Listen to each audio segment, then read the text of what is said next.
out the house and we're about to get some breakfast, y'all, before we start our 3-hour walking tour.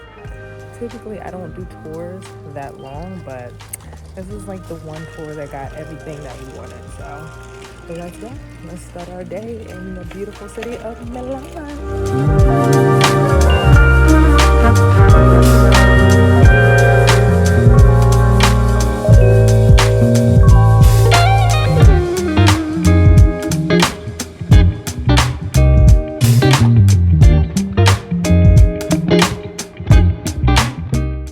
Prior to meeting our tour group, we definitely had to make sure we had something to eat on our stomach, and we decided to go to the Starbucks Reserve Roastery. Since we lived in Seattle for 2 years, we have visited the Starbucks Reserve Roastery in Seattle and loved it, so I definitely was not going to miss the opportunity to go to the one in Milan. Highly recommend going to any of these Starbucks Reserve Roasteries. The drinks are really good. One of my favorite ones that I always get when I have the opportunity to go to the Reserve Roastery is the whiskey barrel aged coffee. It is my favorite. That's probably the only cold brew coffee I thoroughly enjoy. And you know I got some to take back home. The first and main highlight of our trip was a 3-hour tour that I booked through Get Your Guide. The first stop on our tour was to see a historic church, but the highlight of that church is literally it was right next to where the Last Supper portrait was, and oh my goodness, it was amazing, to think that this portrait is in a lot of households. I know for me, it was nothing to walk into somebody's home, somebody grandma's house, somebody auntie house, and see the Last Supper portrait. So it was really a moment and a breathtaking experience to actually see the real portrait in person. After viewing the Last Supper portrait, our tour guide just took us around to major historical landmarks and places within the city. We went to this cool castle. We ended up making our way towards the Milan Cathedral, and we ended our tour at the Leonardo da Vinci statue. Throughout the tour guide kept reiterating how much of an impact Leonardo da Vinci had on the city of Milan. So again, if you're a history buff and you have some time to spare, I would highly recommend booking a walking tour of the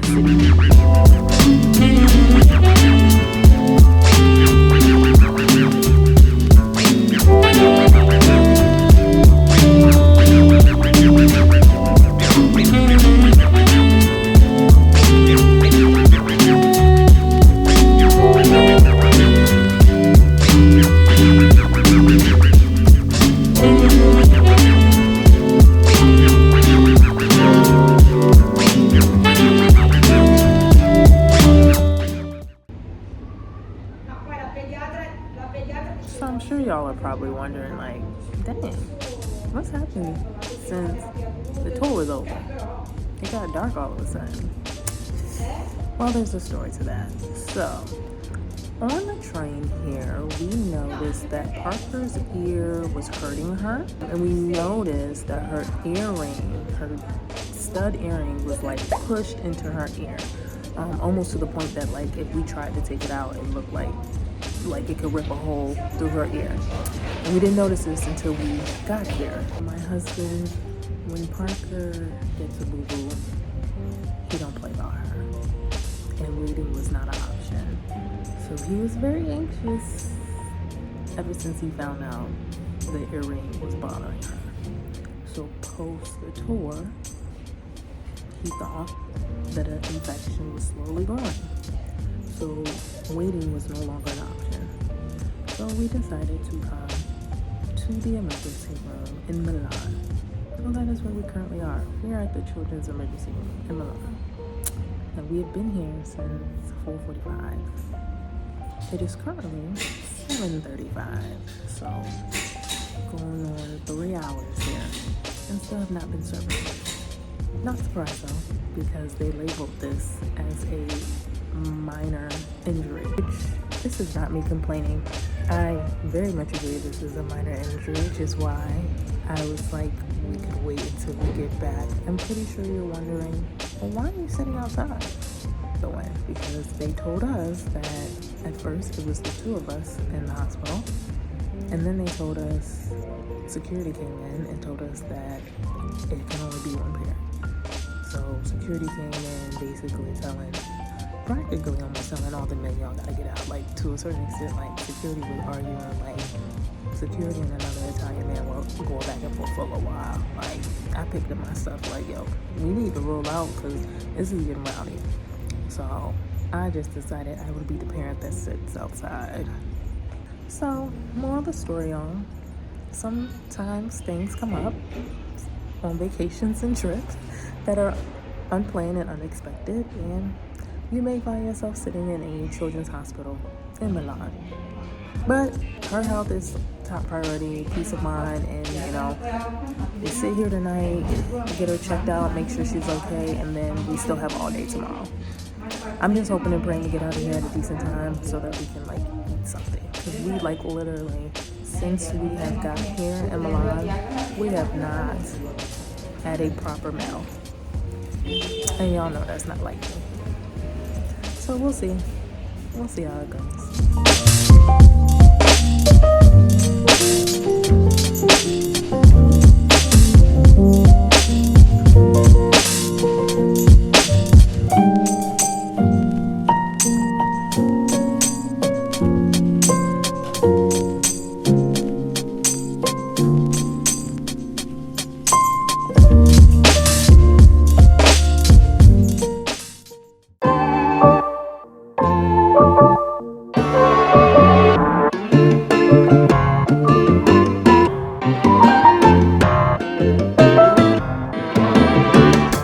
Good morning.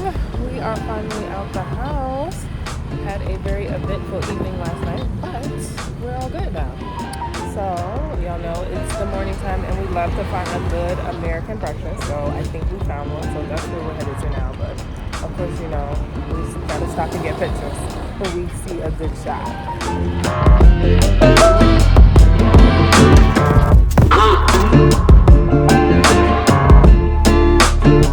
Now, I will let you all know this was the first proper meal that we sat down and ate during our time in Milan, given everything that happened. And personally, I was not 100% satisfied with what I had, but I think I just had the wrong expectation. Following breakfast, y'all, I was ready to shop. Milan is a major fashion capital in the entire world, and I was planning on coming to Milan and just shopping until I drop. I really wanted to buy a designer bag while in Milan. And now, not only did I want a designer bag, I specifically want a Louis Vuitton designer bag. My aunt is a big fan of Louis Vuitton. She's had several Louis Vuittons, and I think that has stuck with me throughout the years. So if you're trying to buy designer, I don't think I would recommend going to the stores in the Galleria because it's a lot of people that go in there. It's almost like it's a tourist trap.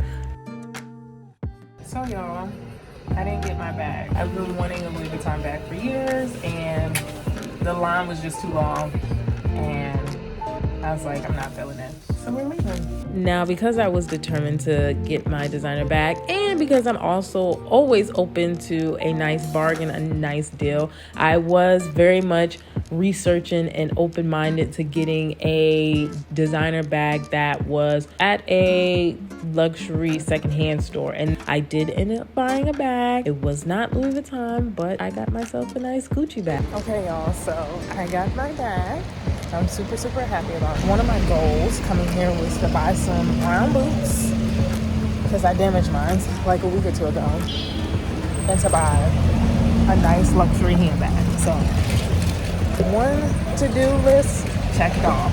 I would highly recommend that store if you're coming to Milan and you want, a nice luxury designer bag, because they have good quality stuff. I felt like it was reasonably priced compared to the other store, the first store I went to.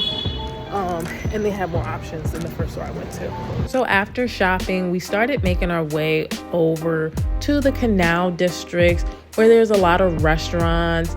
and places that you can eat and have drinks and, you know, just kind of overlook the canal. It was really, really cool and beautiful. It was cold, y'all. I will warn you of that. This time of year, into November, heading into December, it is cold. While we were in the canal districts, we ended up getting aperitivo. Y'all, since moving to Italy, we have never done aperitivos, and that was another thing I was determined to do on this Milan trip, was to have proper aperitivos. And I was super happy with the place that we chose. There are a lot of aperitivo spots that do buffets. I'm not a big buffet type of gal. Honestly, you could go to this aperitivo spot and actually get full. We ended up having to wait a little while to have dinner.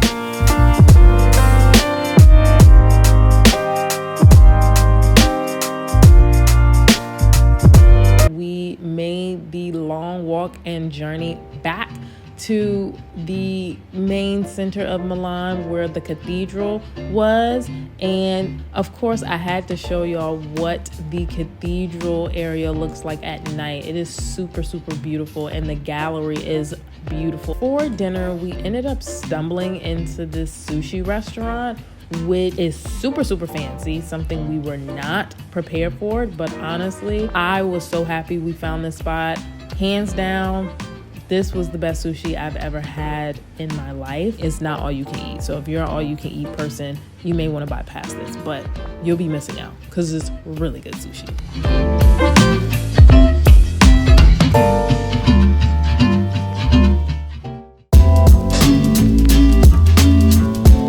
As we departed Milan, we decided to keep things low-key and simple. We ended up going to the train station and getting some small nibbles and foods there. I honestly would have to say I thoroughly enjoyed Milan, despite, you know, some of the unexpected turns and the short amount of time that we were in the city. I really enjoyed it, and because it's only a train ride away, I plan on going back. Don't be surprised if you see another Milan trip pop up on your timeline and your video feed in the future. But thank you all so much for watching this video. If you enjoyed it, please make sure you like, comment, and subscribe. You all know we are about to head out to Prague soon, so that travel video will be coming up, y'all, so you're not gonna want to miss it. So again, make sure you like, comment, and subscribe, and as always, I will see you in the next video below.